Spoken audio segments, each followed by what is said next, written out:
Hi, everybody. Good morning, and thank you for joining us for this online webinar. My name is Marius Rett, and I'm with the Institute of Race Relations, and I'm very happy to have with us today Michael Atkins, who's written a paper for us on how ready South Africa will be for next year's very important national and provincial elections. So just a bit of background on Mike quick. He's a graduate in maths and computer science. He's worked as a high school maths teacher. He's been an IT specialist and has worked on various kind of things like database development, knowledge management. His experience, or his interest in elections, came from being involved in party politics, and he's been a candidate, party agent, or an independent observer in each election since 1999. Since then, Mark has carried out detailed analyses of the Electoral Amendment Bill and made comprehensive submissions to Parliament through the progress of the bill. He submitted the uncontested expert reports to the Constitutional Court for the two cases that were heard recently. And Mark has recently been working with several civil society bodies, including our own, to advance the cause of meaningful electoral reform. And he's currently engaged in an effort to uphold the integrity of electoral processes and election results. So with that, let's not wait too much longer. Let's let Mark take it away for us. Mark's going to give a presentation and just take us through his findings and so on, and then we'll have time for some questions after Mark's presentation. Thank you. So obviously next year's election, there's a lot of attention. Where socially, politically, things are tense in a lot of ways. And so in being asked to do this paper, it was a very interesting process of looking into the detail. Now, my report has a lot of detail in it. There's a lot of individual discussion, perhaps not earth-shattering findings, where there's no great scandal or great disaster, but there are a lot of important details about this election that we need to be paying attention to. And what I hope to do in the presentation is just skim over the key areas. There's a lot more detail in the report itself, but skim over those key areas, highlight particular points that interest me or that could be of relevance for us to look forward to going ahead. So just very briefly, we'll look at problems and concerns as a background. We obviously have the Electoral Amendment Act that has changed our electoral landscape. Then I will discuss the assessing the IEC's readiness, and I don't speak officially for the IEC in any way. I particularly enjoyed writing up a number of recommendations, both in the short term for 2024, but also long term to keep our electoral environment on a solid footing. Then just briefly discuss some conclusions. And in particular, I would like to take questions and have discussion. In a sense, that'll be the real meat of where we are, because what I think and what everyone else thinks, we're not necessarily on looking at the same questions or concerns. So, problems and concerns. Democracy around the world is in decline. You have a look at contested elections, even in established democracies. You have the rise of cynical contestation of election outcomes, and often in the absence of evidence or in the face of failure in court to sustain such challenges. But yet in other places, we are seeing that elections are manipulated. We've just had an election in Zimbabwe, although they could hardly be called a decline because Zimbabwe has been fraught for many years. The report looks at a few risk factors and concerns for the 2024 elections. We, for example, have a new electoral system, changes to the IEC's IT systems. There's a lot of details there that create change, and any change inherently carries some form of risk with it. We are living, as I say, in a time of economic and social and political tensions. One merely needs to look at the goings on in some of the municipalities with coalition governments or changes in government and alliances. And if we face the prospect, either in the National Assembly or in particular provincial legislatures, of no party gaining an outright majority, we then have jockeying for power. And there's been discussion this year of how do we handle coalition governments? Should there be special rules? Various proposals put forward, and people have a tendency when they see a problem to want to make a rule to deal with that problem. And that's not always the most helpful approach. Then, with the Electoral Act that was changed this year, that was signed in April, there are two constitutional challenges that the court is deliberating over. And I have to say, as was mentioned in the intro, that I did contribute reports to each of the two challenges or aspects of those. And those could have an impact on the preparations for the election and certain details of the seat calculations. Then a particular area that I've looked at over a number of years, one of the problem areas or concerns could be errors in results and possible electoral fraud. So, and then, of course, as I mentioned, cynical disputing of results. Either we have a situation where there are genuine errors or there has been fraud, or we have a situation where sore losers. And this can go several ways. And I make no preferences or have no preferences or make no predictions. But for example, a narrow ANC loss in the national elections or in a particular province could give rise to claims of rigging. But equally so, a narrow ANC win could give rise to claims of rigging. And we, as a resident of KZN, although we were not uniquely hit, the July 2021 riots and disturbances are a very sober reminder that we cannot afford instability arising out of disputed or contested election results. It is really important that if there are errors or if there are problems or if there are allegations of errors or manipulation, then these need to be addressed objectively and carefully and quickly, and that any doubts are put to rest or any problems are established and set out well. Now, over the years, I've done a lot of work on the accuracy of results, and there are issues which are not necessarily widely acknowledged, but there are issues with the audit and verification processes in our electoral system. So I'd like to just throw up a couple of little examples, and I do more in the report. Let's just go to the next slide. I'm sorry for the small writing.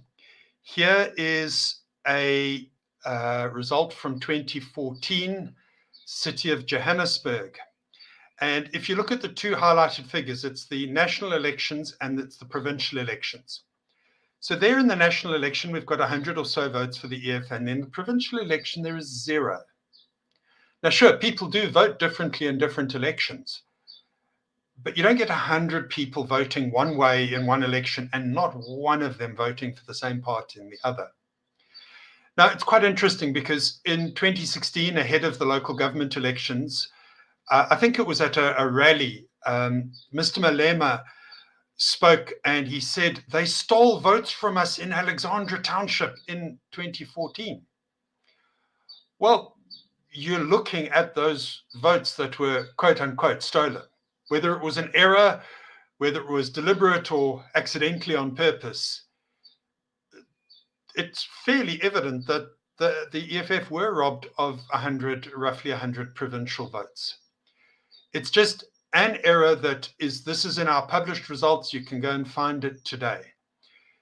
This has made its way through the audit processes in the IEC systems. All right, here's another analysis. Sorry again for the small numbers. From the 2021 local government elections. These are a number of individual voting stations. And if you look at the numbers, these are the numbers of ballots cast in the ward and the PR, and then in some cases, the district council elections. And there are very different numbers of ballots cast. This particular set of voting stations, it is fairly plain that what happened was when they recorded the total of the ward and PR on the sheet, they recorded them in the wrong block. So instead of the total column, they put the total in either the ward or the PR column. And then the total was then those two numbers added together. Now, this is a simple and basic error in 10 or 15 voting stations. There were 5 of these in the 2016 elections, and there were 2 of them in the 2011 elections. So there are concerns about the accuracy, and particularly a lot of the smaller parties, when they, during the election period, they see a likely error, the typical response from the IEC at a low level has been, oh no, that error is not material to the outcome of the election. Except, just as a little fact, in the 2021 local government election, I counted the number of municipalities where the last seat hung on 50 votes or less. There were 56 municipalities out of just over 200 where the final seat was allocated on a margin of fewer than 50 votes. There were, I think, 6 municipalities where the margin was 10 votes or less. So it can come down to even small numbers of votes or small errors that can affect the outcome. And I discuss in the report, I've identified 14 municipalities in 2021 where likely that last seat allocation was incorrect. One of them was contested by the party concerned and changed.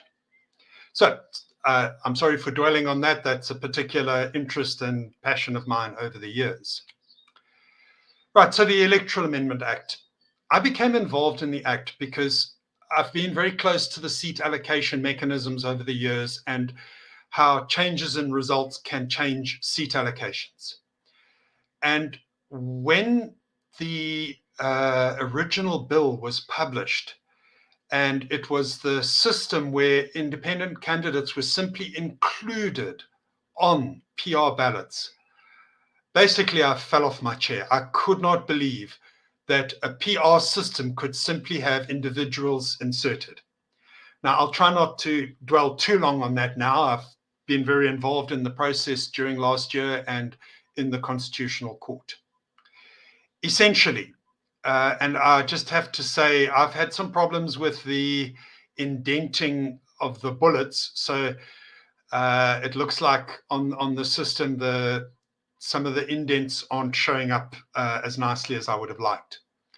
Right, so the Electoral Amendment Act, signed in April this year, it includes independent candidates.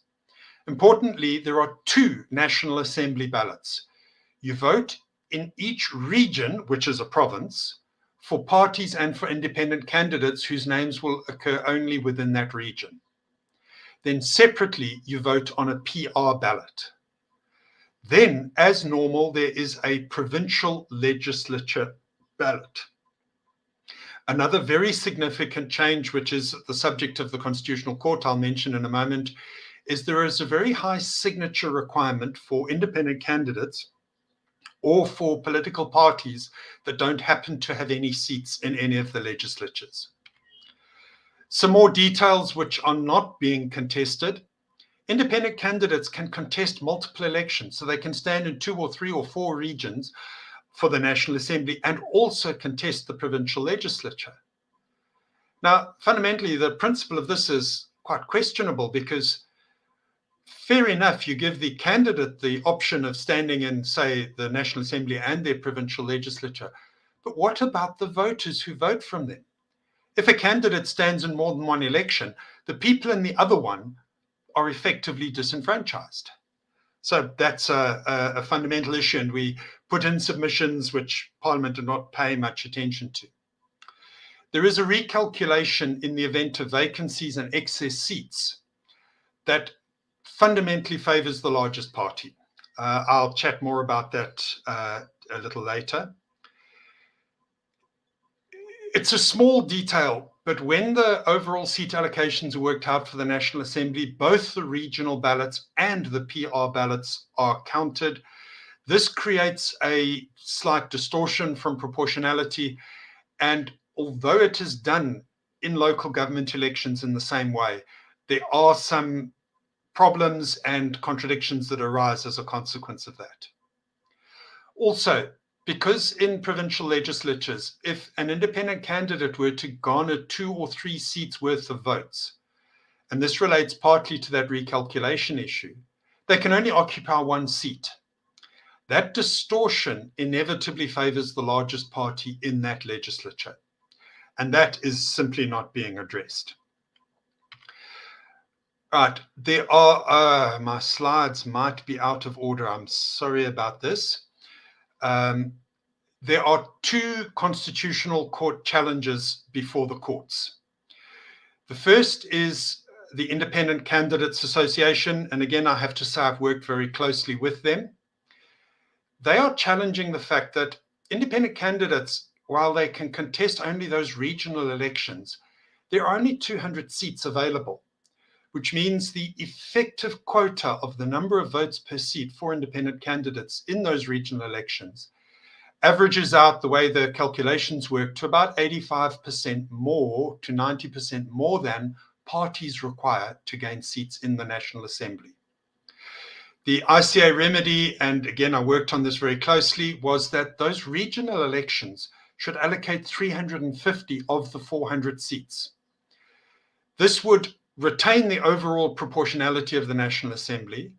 It would bring near parity in the effective number of votes per seat needed by independent candidates compared to parties. There is, again, it's a small detail which is in the report, there is the possibility of a small regional party having what is known as overhang. A party gets a seat in a region, but they don't actually deserve one overall. Now, the Electoral Act for national government doesn't allow for this, but that same situation is allowed for in local government. And the court discussed that matter. Obviously, we don't know how the court will rule, but we are waiting for their judgment. I'm sorry, I don't know how I got this slide out. I'll just move on.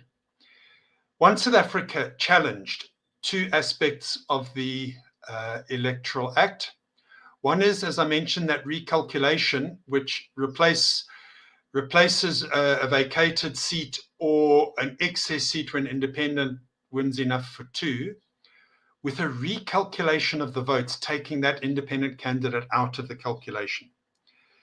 Secondly, the high signature requirement, which is 15% of the number of votes needed for a seat in the previous election. In the National Assembly, the way the calculations work, and there are details to this, that would be between 10 and 14,000 signatures before an independent candidate is allowed to stand. Very late in the process last year, Parliament added the requirement that what they call unrepresented parties are also included in that requirement. So once South Africa challenged this requirement in court, saying it should be 1,000 signatures, which is equal to the number that a party has to register as a party. Now, I'll just go on to the next thing. On the recalculation matter was not heavily argued in the court, so we're not expecting a change here. But it's curious, in November 2022, when the bill was introduced to the National Council of Provinces, this is how the minister described the filling of a vacancy. Let us go to the previous election. Every election always has a person where the cutoff point happens with them. They always have a person who could have got in if the one above did not beat them by votes. So there will always be a person who was about to be elected. They said, we go and look at that person, whether it is a political party or an independent. That person must come in who was just hanging. The interesting thing is, the minister at that point described the remedy that One South Africa sought on the recalculation. The remedy sought was simply that instead of doing a recalculation, which changes the quota and distorts the figures and favors the largest party, One South Africa said, no, rather use the calculation from the original election and take literally what the minister said, take the next person on the list. This got lost in all the argument. So we're not expecting much of a change there. In terms of the court process, it was a great experience being in the court and being part of that process. One does not presume to say how the judges are going to rule. Our courts have, and particularly the Constitutional Court, they function, and this is rather trite to say, at a very high level. They are very thorough. They look at the situation both from the point of view of the arguments put forward, but very much rule in the interests of justice. This does not mean that the court necessarily will get every decision correct, but they will consider the matter to the fullest extent.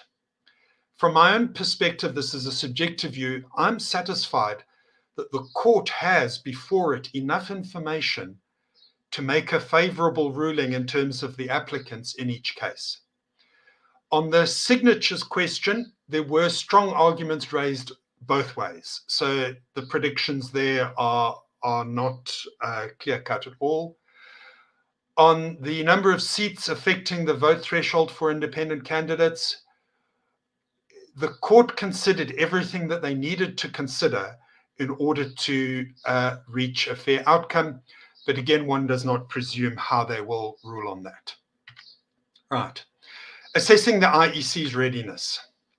There are a few factors. Long-term, well, the medium-term budgetary framework, there have been budget cuts for the IEC over the next few years. So they are working under constraints. So that is a factor. The IEC is a professionally run, competent body. And again, this is subjective, so of little value as an assessment, but I would rate the IEC as one of the best run public institutions in the country. But that is a challenge. The IEC, however, has budgeted for these elections, and they are confident that they can meet those budgets. There is a small caveat, which I'll come to in a moment. We are likely to have longer ballot papers. The IEC is having to investigate a 2-column ballot paper in order to be able to fit 96 names on it.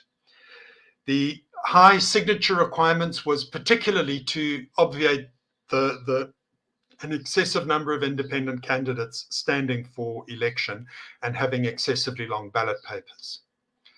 The IEC has staff recruitment and training challenges. Obviously, during COVID, there were problems training staff. Many of the staff in the voting stations during COVID did not receive direct training. There was training available for the presiding officers and deputy presiding officers who then had to train their own staff. But there are lots of anecdotal accounts of some problems with the training. However, the IEC has been in this game for a long time. We don't cast aspersions on their ability to do this, subject to a small observation that we have approximately 80,000 more staff for this election than we have had in previous elections. Obviously, the challenge, as I mentioned before, of the extra ballot paper. So longer ballots, the extra ballot paper. Voting processes are going to take longer. So we have the problem of queues potentially building up, potentially confusion, difficulty over what this extra ballot paper means. So there are challenges in that area, and the IEC, as I say, is professionally run, and they have plans in place for all of this, but it is a factor to consider. The management of signatures in terms of candidates and these unrepresented parties. 15 parties gained seats in provincial and national legislatures in 2019. We had 48 parties contesting the National Assembly and 78 contesting all the provinces in the 2019 elections. Therefore, potentially we have quite a lot of parties who are going to have to submit potentially quite high numbers of signatures. The IEC has built a system to cope with this, but the regulations have not yet been promulgated. They were open for comment. There are questions as to how well their systems, because their new systems will cope with the load. And also, those independent candidates and parties must submit not only the 10,000 signatures, but also the names and ID numbers of all the voters in a spreadsheet format for checking against the voters' roll. Those signatures must be of voters. So it's not clear from the published regulations what will happen if a candidate or party hasn't submitted enough names, or if some of those names are rejected for whatever reason. So there are some questions in terms of that. We presume it will run smoothly, but again, anything new, as an IT person, nothing works the first time as a general rule. Then there's been a rule change that in the past one could vote outside of one's own voting station by filling out a form. They're known as Section 24A exceptions. This is not going to be possible, like in local government, it's not possible, without acquiring permission beforehand.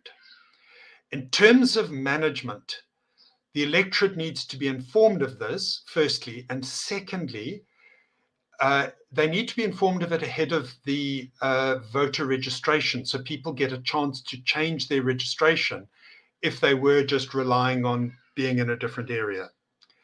And there is the possibility on voting day that a lot of people arrive at voting stations and they need to be directed to the right place in a smooth and seamless way.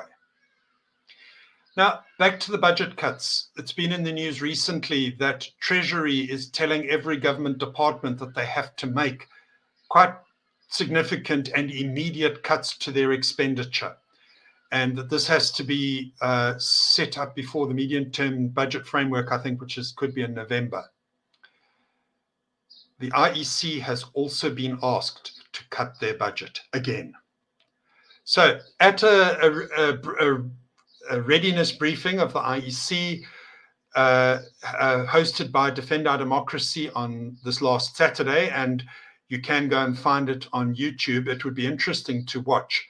The IEC gave a very impressive presentation, but this comment stood out.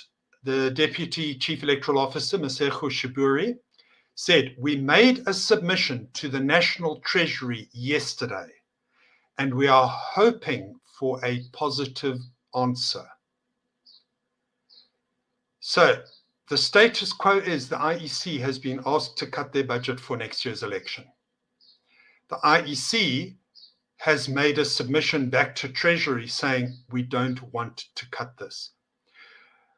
We don't know the extent of that cut. We don't know the extent of what the IEC is asking. This is not information from like inside. It's not a rumor or anything else.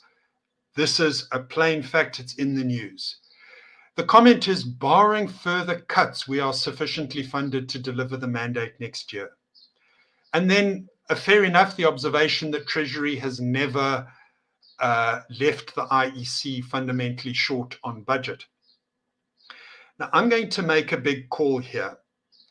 If there is any budget cut, either now or before the election, or any budgetary pressure, the most likely change that would happen would be the second voter registration weekend in February could be cancelled.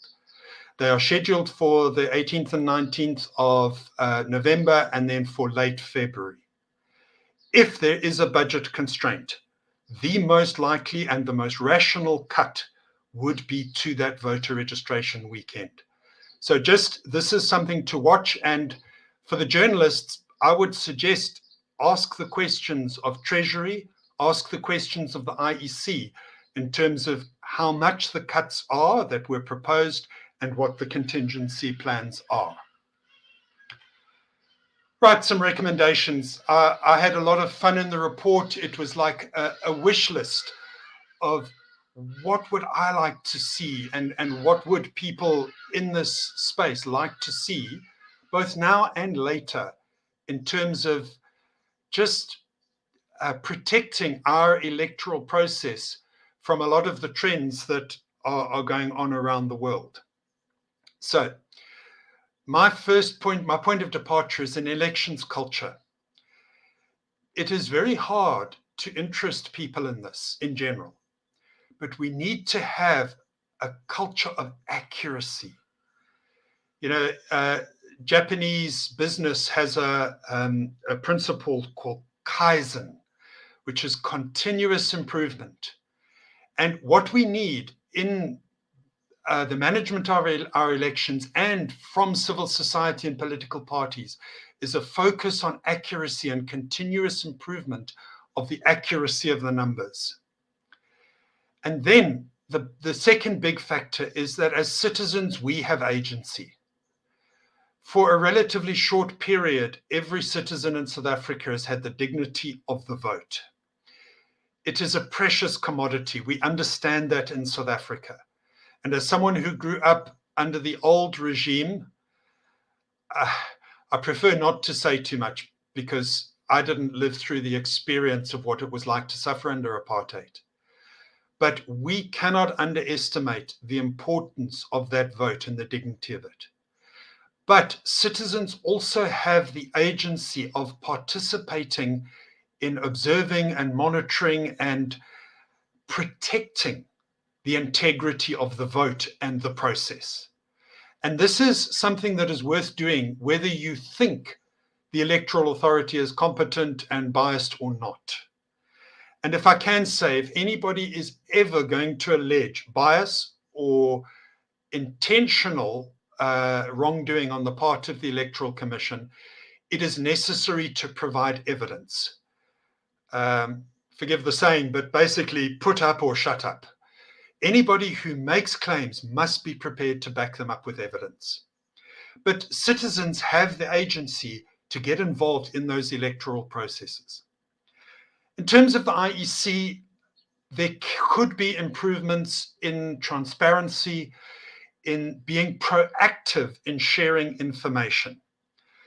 For example, in 2021, at the Aplos Primary School in Bushbuck Ridge, the result in that voting station was annulled.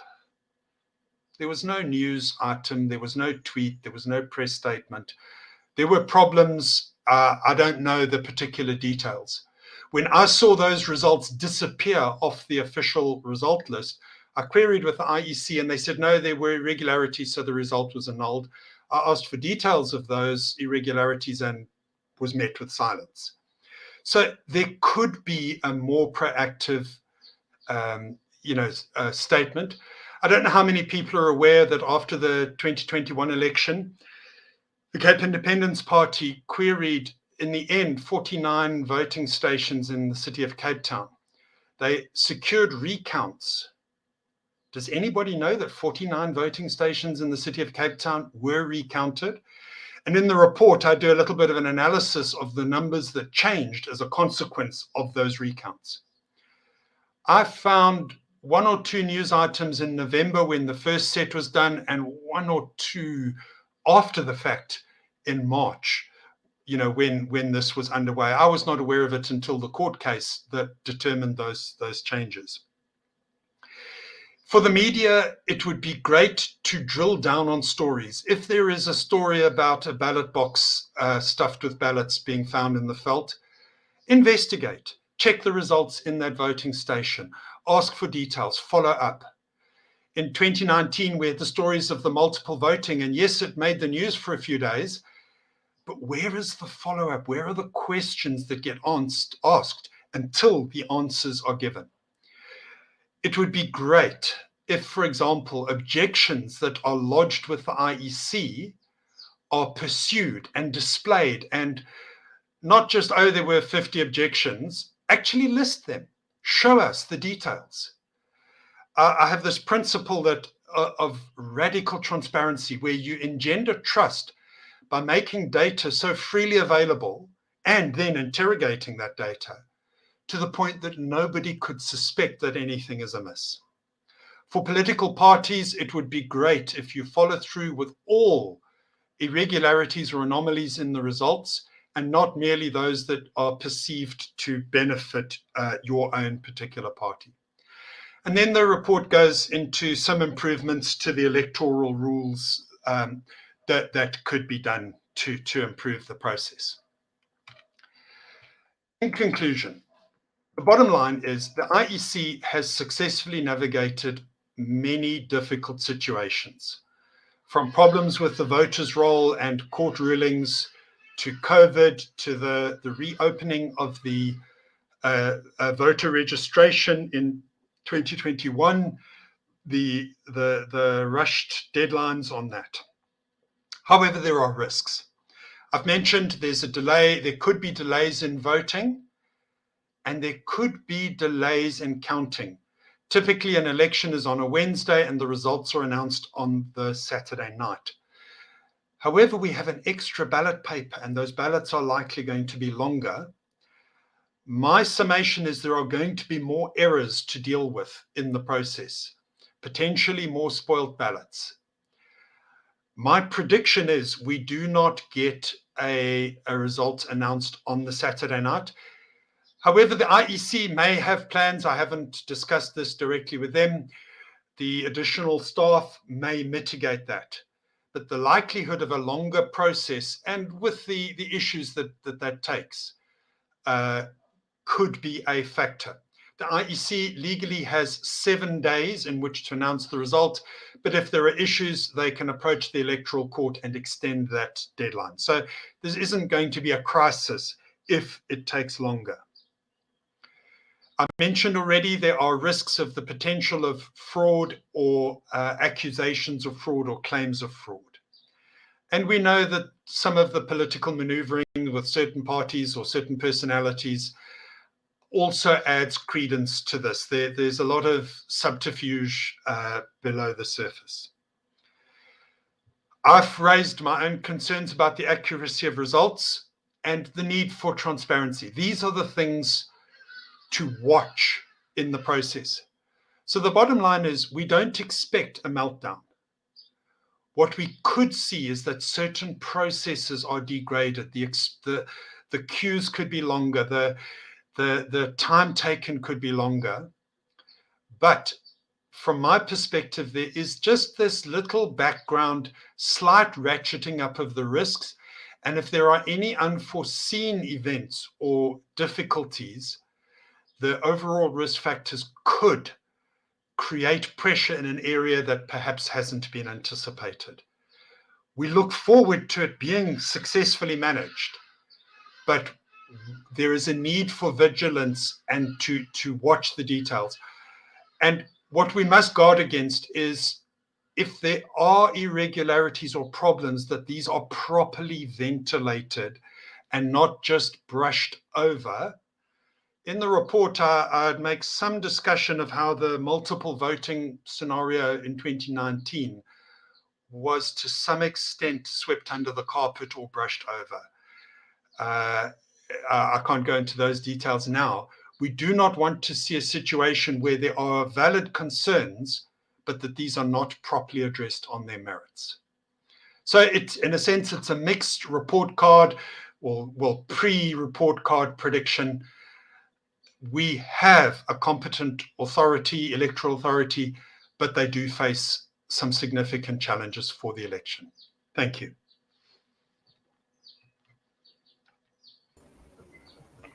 Thanks, Mark. That was very interesting. And I think, it's become a bit of a cliche, but I think next year's election is probably the most important since 1994. And I think you're really doing the Lord's work here by just, help making sure that the IEC is, being competent and having accurate results. I think when people start doubting what's coming out of the IEC, then South Africa could things could get a bit interesting here. But at the moment, I think, as you say, the IEC is still pretty well run, but there's some issues that we can't ignore. And I think it's very important that we do bring these issues to light, I think. So we've got a couple of questions here. First one is from Michael Peter, and he just asks, when do you think the election will take place, and what factors will influence this? Right. Obviously, there are constitutional constraints. The elections must take place when Parliament reaches the end of its term. But there is, so we then take the date in May 2019, fast forward 5 years to late May. The second half of May 2024 is the first date when elections could be held. And then there is a period of 90 days, which takes us into the first half of August in 2024. So that is the window. The courts are going to be extraordinarily reluctant. The courts are not going to allow any deviation from that time period. Subjectively, and this is not a prediction, but people say that there would be a preference, and obviously it's at the discretion of the minister and the premiers. The premiers declare the provincial election dates, but obviously they will synchronize. There will tend to be a preference for it to be earlier, being over a winter period. August is colder, the weather is worse than May. The possibility of a low voter turnout in May, particularly in rural areas, might tend to a preference towards earlier in that cycle. Thanks, Mike. Then from the Pledge to Vote campaign, what is the benefit of restricting voters to their registered voting stations for national and provincial elections, unlike in previous elections? Right. From the perspective of the management of the election, this is an interesting one. I mentioned the multiple voting. It was this ease of voting outside of your voting station that gave rise to people rubbing the ink off their fingers, and including a few journalists and a member of a political party, a prominent member, going and actually doing this. Now, there's been a few things that have happened. The rules were changed in the Electoral Laws Amendment Act in 2021. So that change happened then. And that was in response to that multiple voting saga. There is let's call it a valid and simple reason for the Commission not to allow this, is that it's what's termed shopping for shorter queues. So people might take a little drive around and spot the voting station with the shortest queue and then go and vote there. And obviously that, you don't want people casually going around, and to be honest, I've done that before. You don't want people casually going around doing that. However, there are many people, for valid reasons, who are not physically at the voting station where they register, people who may need to work, even though it's a public holiday. Some people will work and get time off. So it's a bit of a mixed question, but there's a strong indication it was in response to the multiple voting, which was denied as being a problem. So in the report, there's a little bit of a contradiction in the public statements, that this was introduced partly in response to something that was said to be not an issue. Thanks, Mike. Then we have a question from Roger Southall. Does the IEC have an adequate budget and provision for examining challenges to results? I can't comment on the budget specifically for examining challenges.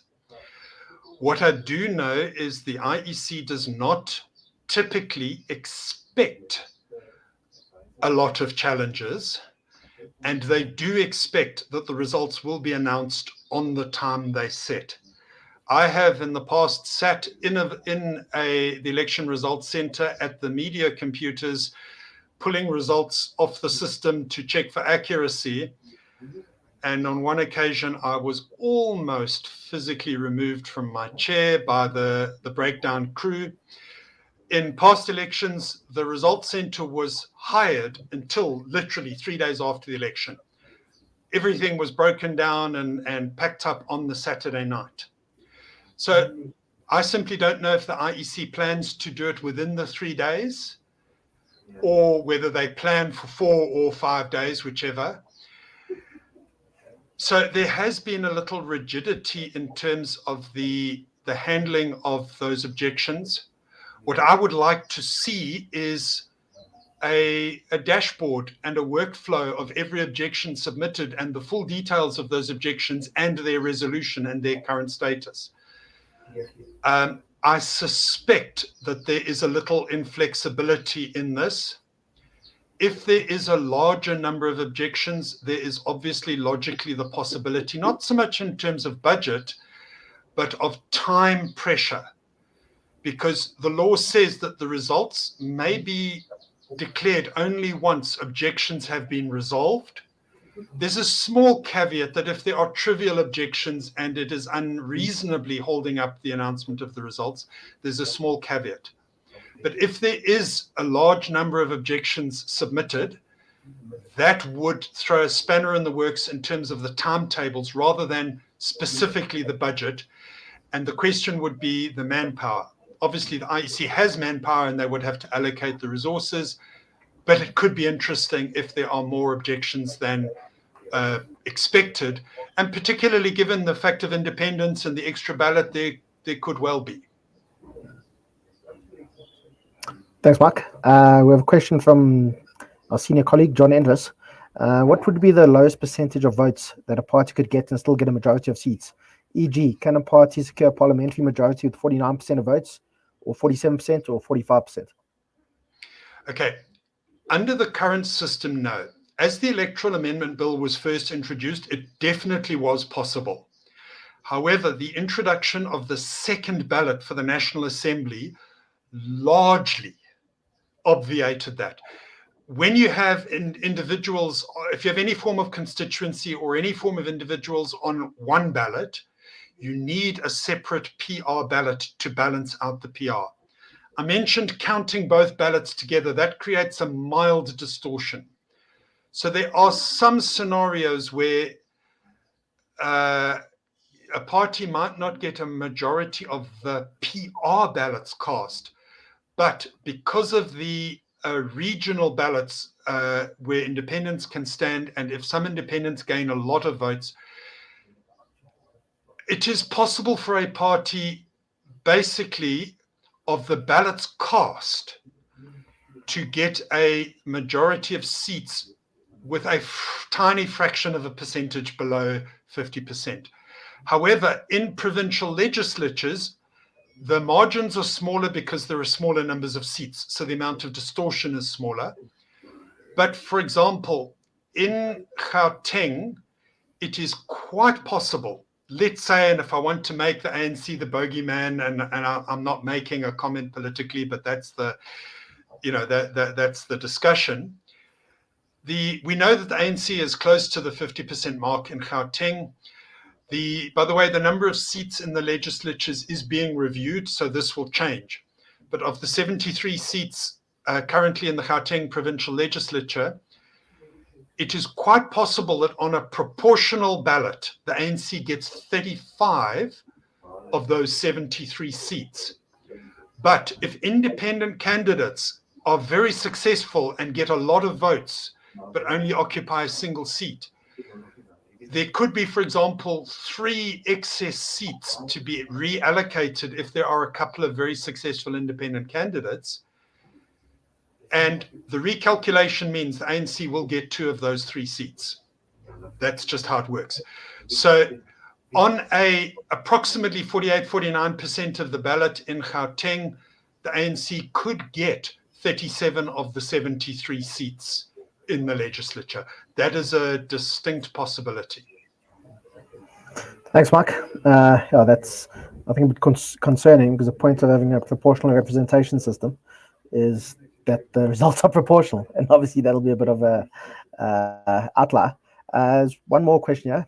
It's maybe not really in the scope of the report, but maybe get your thoughts from Elise Burns Hoffman.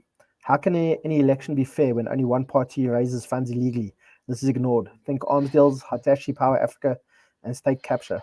I think things are a little bit different now since we've had party financing laws come in. But yeah, and I don't think there's only one party that raises funds illegally, to be honest.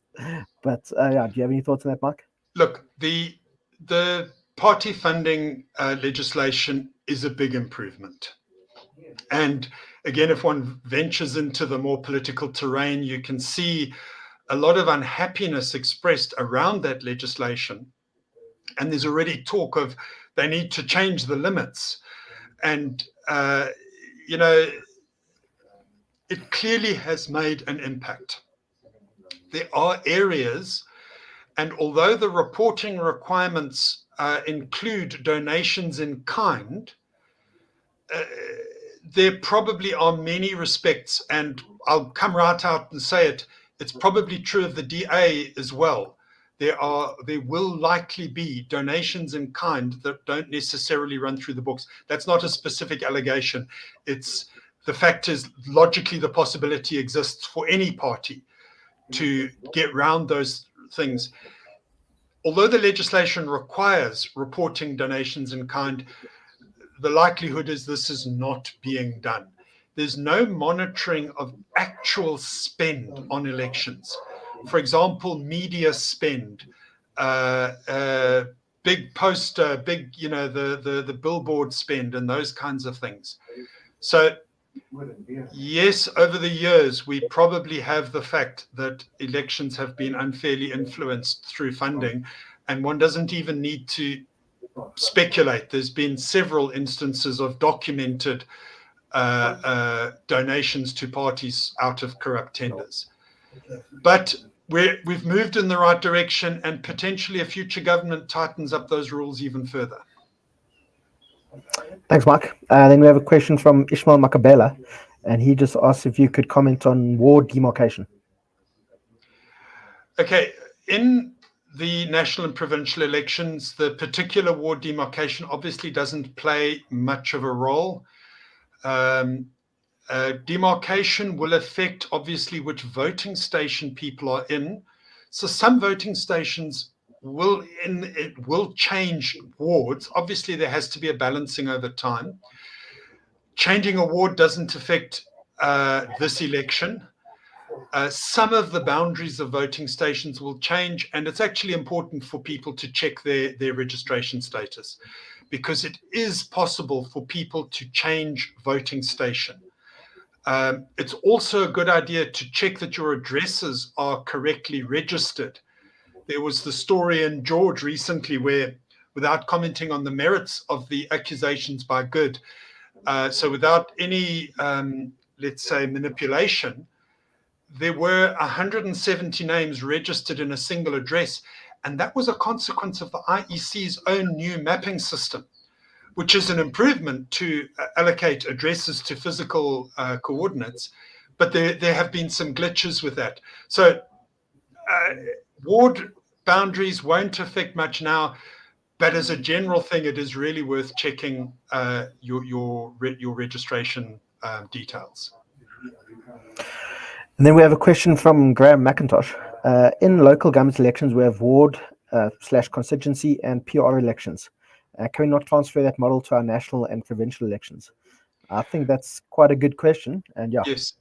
So, look, there was, and I will again say this publicly, and I can defend my statement publicly, it was a fiction that we didn't have enough time for a more comprehensive electoral change.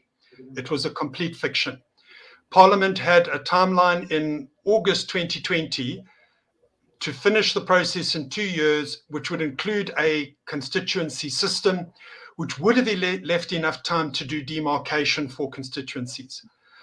There was a period of 8 months thereafter where actually no advancement happened, and that initial timeline required drafting to begin immediately.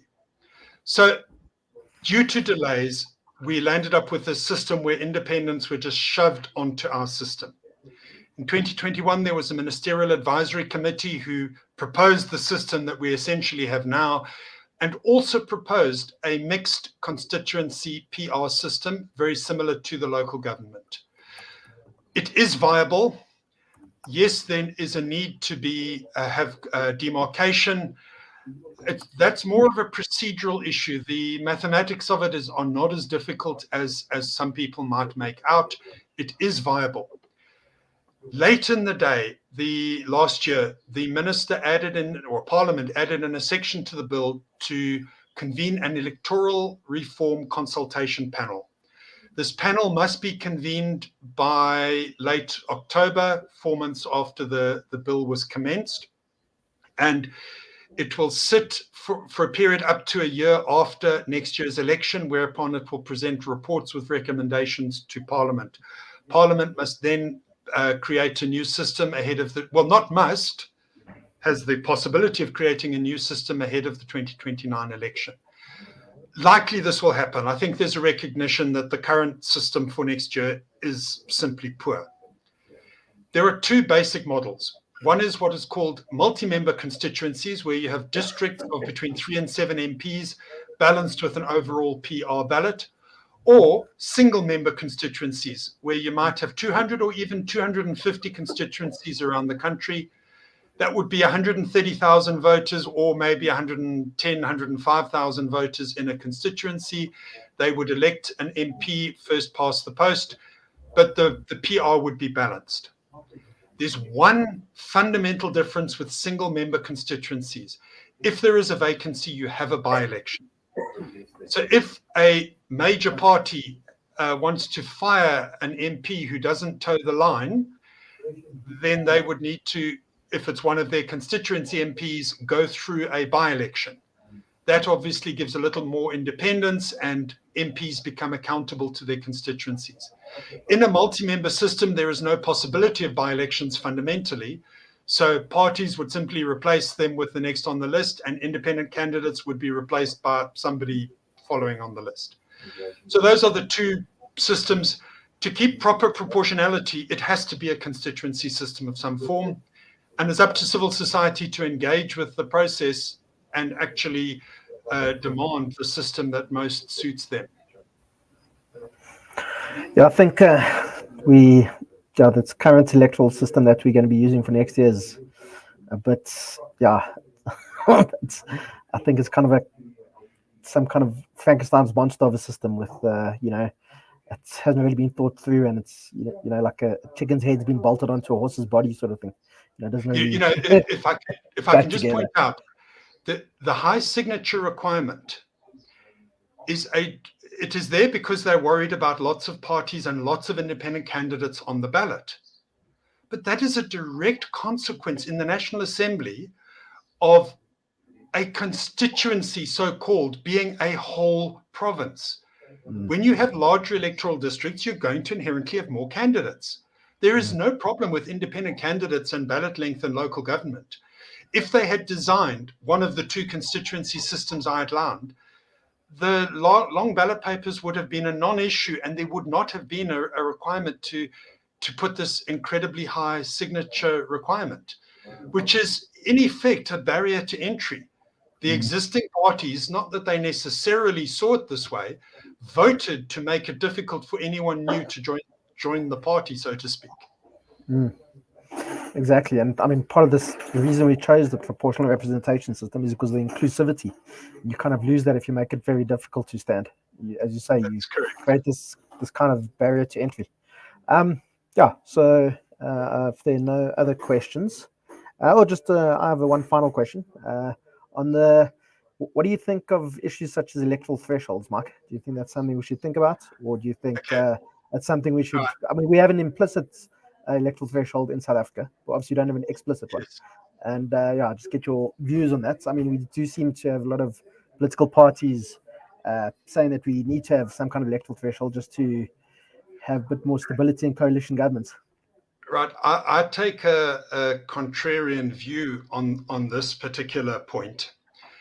An electoral threshold, it does happen in certain countries in Europe. So let's make no bones about it. New Zealand, various European countries have electoral thresholds. However, an electoral threshold is an artificial constraint and alteration of the seat allocation process. It suffers from exactly the same fault of having independent candidates being individuals on a PR ballot. that distorts proportionality if you get votes amounting to multiple seats for a single candidate. You would have the same problem of needing to reallocate seats that would have been awarded proportionally via some kind of recalculation, and that process will inevitably favor the largest party. There is no way around that fact. Now, the case in South Africa has the constitutional requirements of the in general proportional representation. The precise meaning of in general has not been tested even in the recent cases.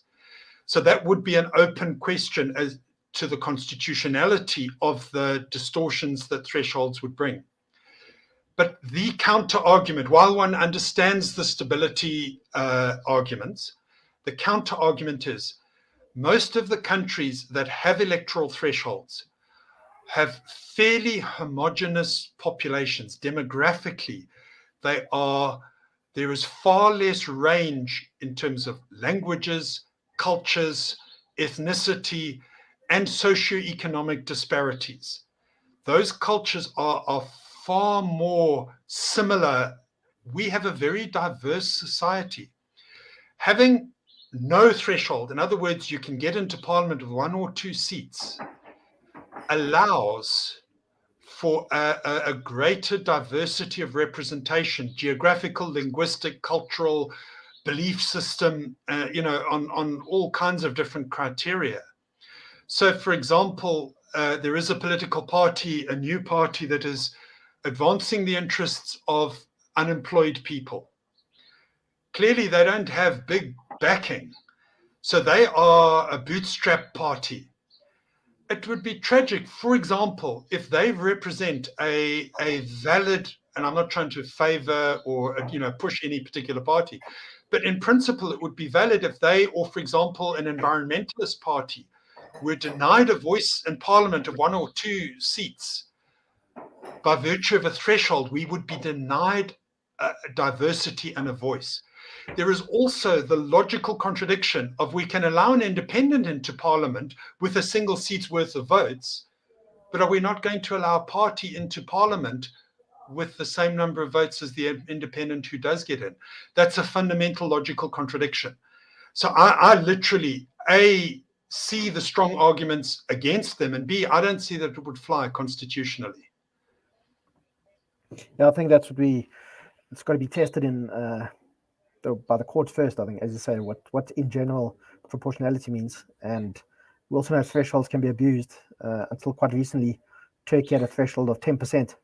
So you had to get at least 10% of the vote to get into parliament, and that was used to basically keep the Kurds out of parliament. But anyway, I think that is all the time we have for today. Thanks very much for that very interesting and in-depth presentation. I think, Mike, it was excellent, and I think everybody who is here, who's been here today, has learned a lot.